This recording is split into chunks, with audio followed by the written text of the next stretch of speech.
Live car vlog, beginning of the week, Monday. Nobody tells you today, remember that God loves you, Christ loves you, and I love you as well. Praying that you guys and gals have a wonderful and a blessed day and week, rest of the year, you name it. Remember to subscribe to the Take It Home podcast, where I talk about professional wrestling topics and I put up my matches as classic alpha, professional wrestler of 13 years. So make sure you get involved. Look at me talk about wrestling, watch me wrestle, watch me talk about the things that I adore and also complain about in the industry. Also subscribe to C3 Ultimate Wrestling. That is me and my wife's professional wrestling company. We have all of our matches from 2025 available on the channel to watch. We are promoters. We run shows in Indiana, and we have a show coming up February 21st, 2026. Dyer, Indiana, Harold's private venue. Big business, B-I-G business. Tickets are on sale now on Eventbrite. They are $5 off, but there'll be $5 more at the door. Bars. So a lot of us saw this picture that's been circulating online of since Saturday night's main event. There it was CM Punk, Cody Rhodes, Ricky Saints, and Jade Cargill with their respective championships. Jade is the women's champion, CM Punk is the world heavyweight, Cody Rhodes is the undisputed, and Ricky Saints is the NXT champion. Now the picture that I put, somebody had edited, and I thought that was funny because it's missing two other people that are synonymous with this situation too, and that's Ethan Page, who is the North American champion, and then also Blake Monroe, I believe that's what her name is. She's the North American NXT champion. So that's 6 people. So a lot of people seen this picture that circulated, and shout out to Arshawn, we was talking about it, and then some people believe that this was a petty move. This is a FU, or a ha ha ha. Remember Shawty Low recipes? I'm laughing at your shoulders like ha ha ha. So a lot of people think that this is a petty move. This is just something to like stick it to AEW. Do I think that? Yes and no. I think it's both. I do think that I am a fan of, for the most part, of all of these people. So to say that they didn't deserve to have some kind of championship run, I don't want to be that disrespectful. But at the same time, I do feel like some of them, in fact, most of them deserve a title run or a run or anything like that. Some of these guys and gals, they don't have a bad relationship with AEW. It's just speculating, right? Jade, I don't think has a bad relationship with them.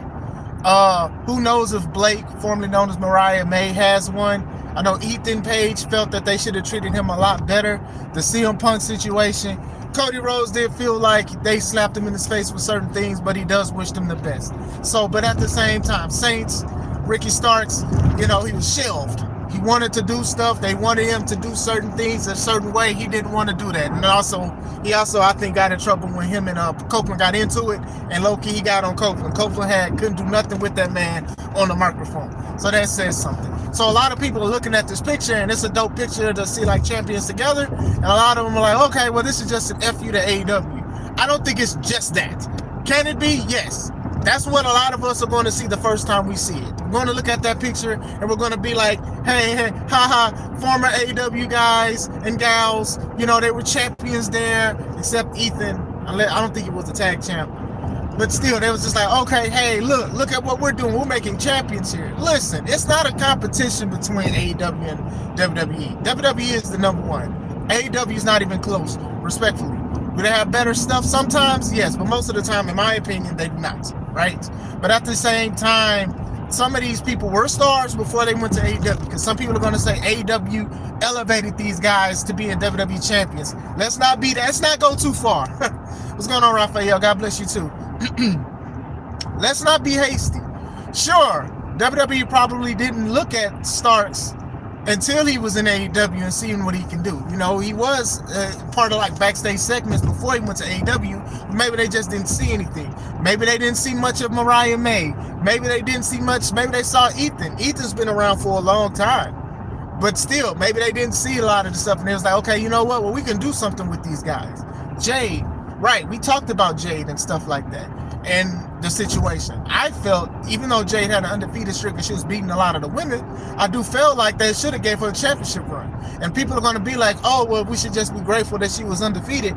No, because the way I am on the gas, no brakes with it about them not making her a women's champion is the same way a lot of people are on WWE for not elevating black champions or not having black world champions and stuff. Hey, why don't you push this person? This person is believable. This person is credible. People can get behind them. I give that same energy to AEW as much as I give it to WWE. I do. Because my thing was, it was no point. Y'all had her beat every woman, almost every female.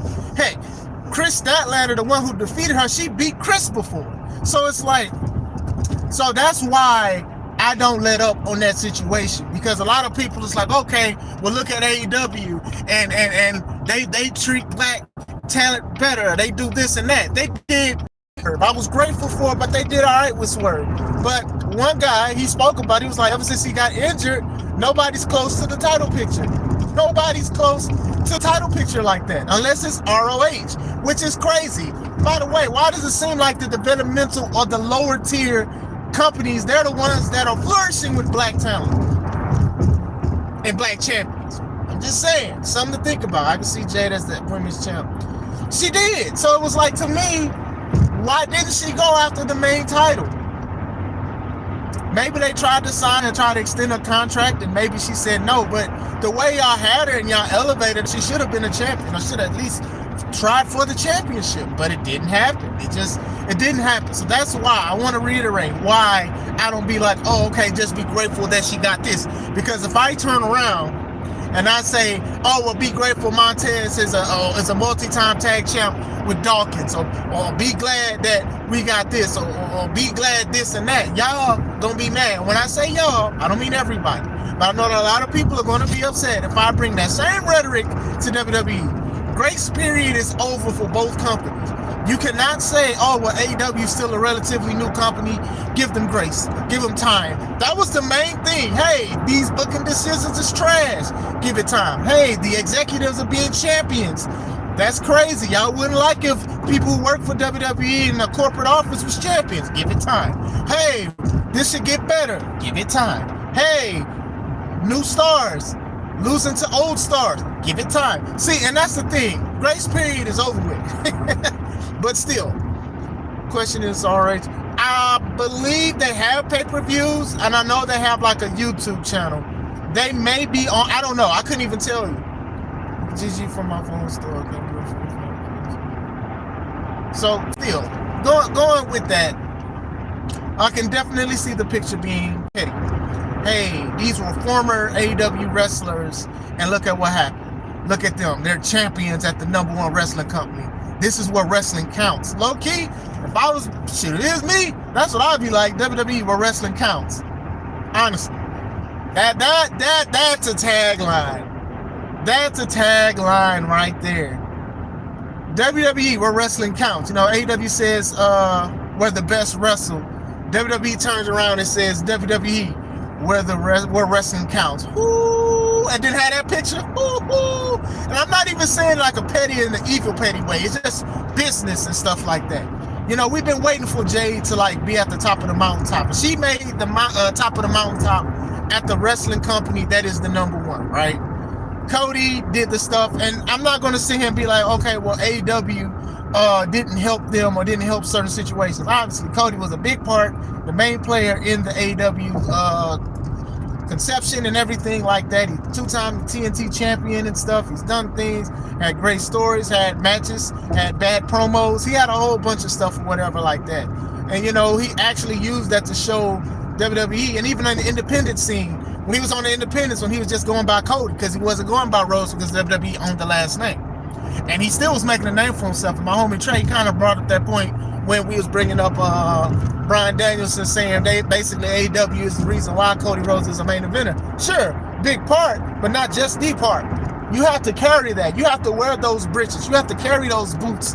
You have to do those kind of things to be a credible and believable champion. And Cody has been working hard, fingers to the bone. Fall off the bone like that old man been doing and walking away after he's showing the ribs and stuff. But still, you can't just sit here and just say that. Starts Big fan of Starks. I remember I saw him on NWA, Into the Fire. He called himself the Stroke Daddy. He was doing he was doing all of that stuff. Still basically the same person, just with the last name. And I was a big fan then.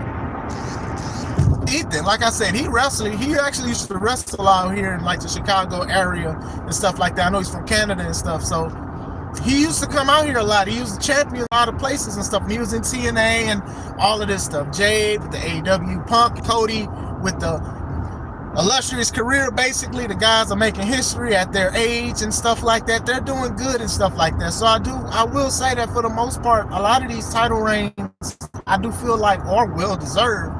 I just think the timing is just perfect for them to be petty. Hey, look. Well, who do you think will be the inaugural AEW Women's Champion? I don't know. I'm sick of all of these belts. That's another topic. I made videos about it. It's too many belts, and them making a women's belt, I guess, because they do have a lot of women, so that does work.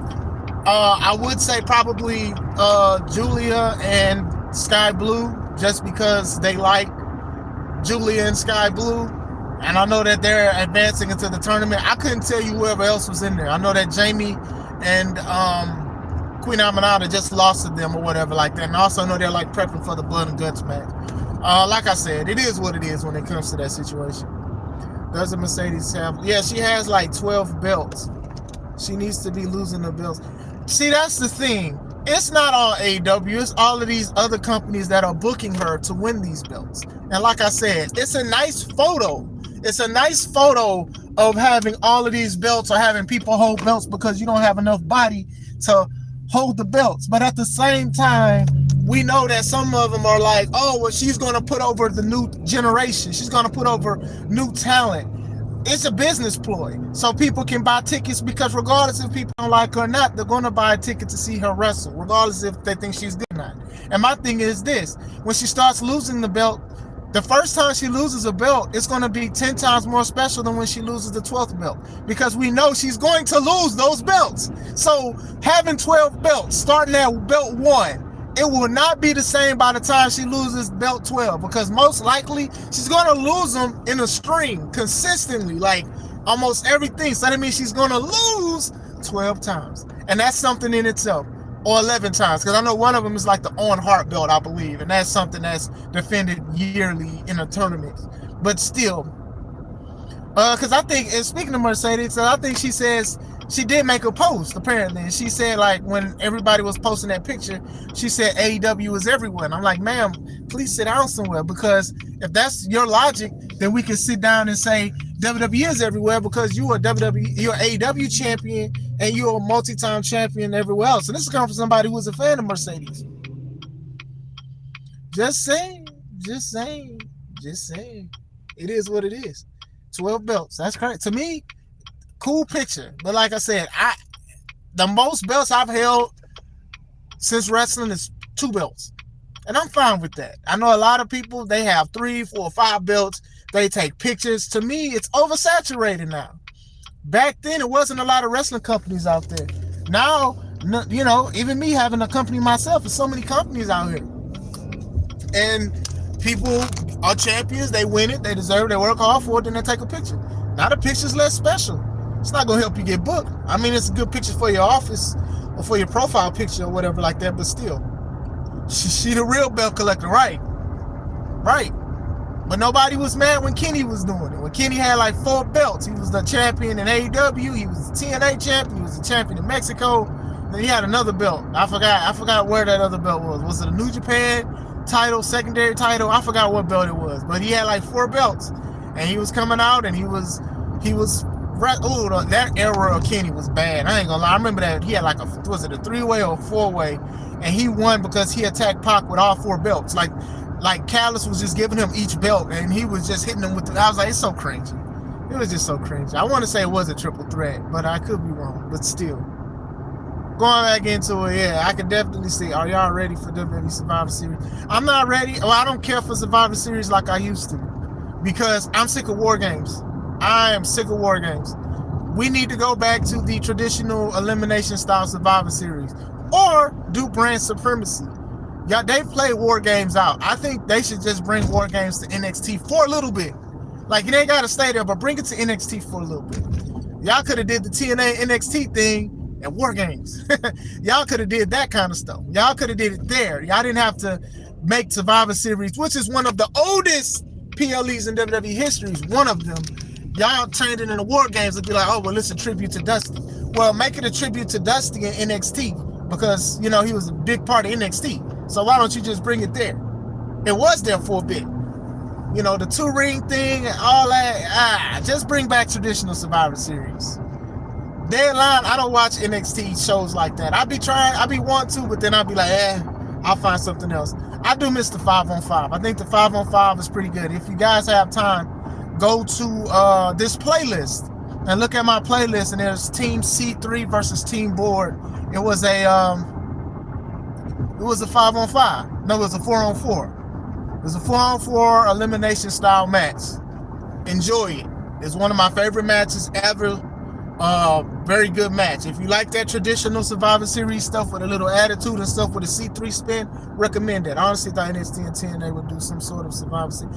Seeing that's what I'm saying. If you are going to still have this partnership, bring it back one more time and do it. We don't need a War Games for a PLE anymore. Like, to me, War Games only consist of the same people almost every time. On the men's side, Roman, Seth, Cody. Bloodline, somebody on the Bloodline. On the women's side, EO. EO is always in a Bloodline, always in a War Games. Rhea, sometimes Bianca. Like, it's be the same people. It be the same people who compete in every War Games. Come on, man. Do something else. Do something else. Do something else.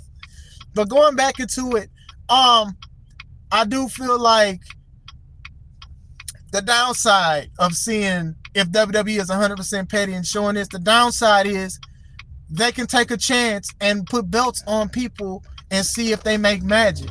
Like, it's bad enough a lot of these main eventers are 40 and up. So now you guys can really, like, let's be honest here. The money is already made for WWE. They're already made. Signed, sealed, delivered, everything. Checks are signed. The ink is dried. They have all of this money, so they can experiment with having new champions, especially in the men's main. In the women's main, they experiment a lot, which I commend them for. But for the men, they need to do the same thing. They need to do the same thing. If y'all can sit here and have these people and they take pictures and stuff like that and it's shared and they go viral, why don't y'all take chances on the newer people? Outside of Braun Breaker, Oba's coming up, Trick is coming up. Carmelo, after he does the thing with the Miz, hopefully he improves mic work and stuff. Why not do this kind of stuff? I'll even throw in LA Knight and Drew because they're the magic age of who y'all make as y'all main event. Why not? At this point, why not? That PLE will more likely sell out instantly. Yeah, for sure. For sure. So, still, at the same time, it's just like, man, come on, y'all. Like, well, y'all could actually make a new main event if y'all want to. You know what I'm saying? Cody being a 2-time champion, we knew that it was going to happen.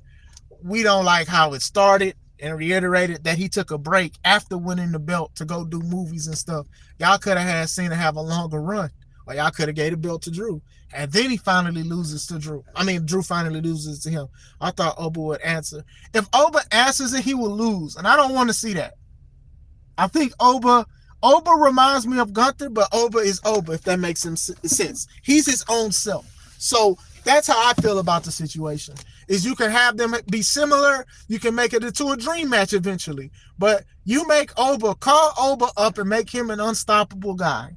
And then eventually Gunther looks at him and be like, hey, no, I'm the real ring general, because he calls himself the ruler. The ring general versus the ruler. Look at that. Don't that sound good? Don't that sound like you could put that on a PLE flyer? That sounds awesome. All these grades, man, I'm getting old. But anyway, still, WWE is known to be petty. WWE is known to exclude wrestlers from wrestling history. They have been known to exclude people from videos. They have been known to make quick promos and stuff and jabs. This picture is nothing short of it. Now, I don't know if WWE actually took the picture. I don't know if it was on somebody's original page and stuff like that.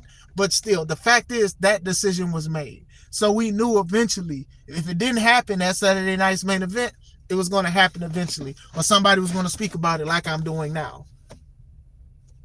They knew. They knew that was going to happen. But still, Hopefully these people have great runs and great reigns. I do think Cody should lose the title out of all of them. Nothing against Cody. Cody's done everything at this point. Cody is a multi-time champion. He's multi-time tag champion. He's won King of the Ring. He's won Royal Rumble twice, back to back. He won 2 tickets to the Cookout. He's won the Saudi Arabian Championship last year when he beat Gunther. I know I'm missing something else. He's selling merch. Like, the man has won everything. There's nothing else for him. Curious to see if he attacked Jacob, but it's probably most likely Randy Orton. But still, yo, Brody, you WWE or I'm gonna see 3 Ultimate Wrestling main. That's me and my wife's company. That's like the main company that we work on and we focus. If I did have to choose between what would I rather watch between AEW and WWE, it'd be WWE. Honestly, both could improve on a lot of things, especially WWE with like certain things. AEW, I think they should cater more to kids instead of themselves. Other than that, both I watch both from time to time, but I lean more towards the WWE. Like, I'll go back and watch a WWE PLE over AEW pay-per-view because 1, the pay-per-views take too long, and 2, I'm going to see something that makes me upset. The Ruler versus Ring General would be amazing. Yeah, it'd be awesome. It could be a Saturday night's main event. It ain't even got to be for a title. That could be a main event for Saturday night's main event or a regular PLE. Cody still needs to win the U.S. champion. Yeah, and you know what's going to happen. You know what's going to happen. You know he's going to win the belt eventually. Who knows? Maybe he'll challenge Dragunov, and then he'll be a undisputed champion of the United States champions. He could be a Grand Slam. You know, he's everywhere. He's basically the new face. The only thing is he won't have a long reign as the face of the company, 1, because of his age, and it is time for something new. It is definitely time for something new. But I did want to speak about that briefly. I wanted to speak about the pettiness of WWE. Hopefully it means something good. They need to do that tagline where wrestling counts. Ooh, that'll be so crazy. But thank you guys for rocking with me. I'm definitely at work. I want to make sure I'm there on time and in time. So God bless you guys. This is Chris Classic, and let's take it home.